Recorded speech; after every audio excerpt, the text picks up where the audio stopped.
हिंदू धर्म से मुस्लिम बनने वाले और फिर हिंदुओं पर अत्याचार करने वाले अनेक शासकों का नाम आपने सुना होगा, परंतु हिंदू से मुसलमान धर्म धारण कर पुनः हिंदू धर्म धारण करने वाले और हिंदुओं के रक्षोद्धारक बनने वाले महानतम व्यक्ति हरिहर और बुक्का दो भाई थे। यह प्रताप रुद्रदेव के सामंत थे और मोहम्मद बिन तुगलक के शासनकाल में जब बहाउद्दीन गुरशस्प को इन लोगों ने शरण दी तो मोहम्मद बिन तुगलक ने आक्रमण किया और हरिहर और बुक्का दोनों को बंदी बना लिया। यह उनको बंदी बनाकर अपनी राजधानी दिल्ली लाया और फिर वहां पर उसने मुस्लिम धर्म स्वीकार करवा दिया।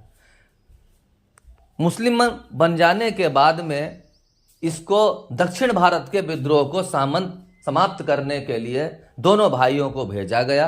ये अपने गुरु विद्यारण तथा वेदों के भाष्यकार सायण से मिले और उन दोनों लोगों ने इनको पुनः हिंदू बनाया और फिर दोनों भाइयों ने तुंगभद्रा नदी के किनारे विजयनगर की स्थापना की, जिसे विद्या का नगर और जीत का नगर कहा जाता है।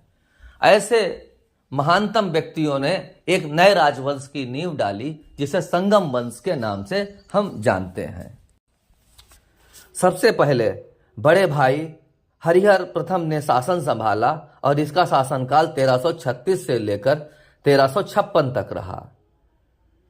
इसने पहले अपनी राजधानी अनेगोंडी बनाई, फिर उसके पश्चात विजयनगर को बनाई और 1346 में ने होयसल राज्य को जीतकर अपने साम्राज्य में मिला लिया।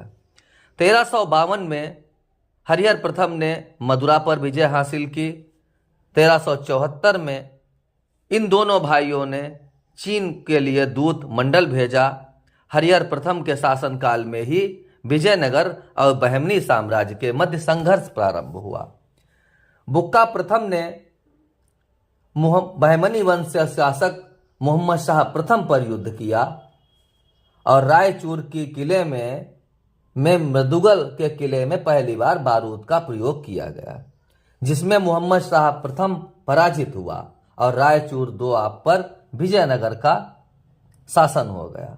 उस समय कृष्णा नदी को विजयनगर और बहमनी साम्राज्य की सीमा को मान लिया गया।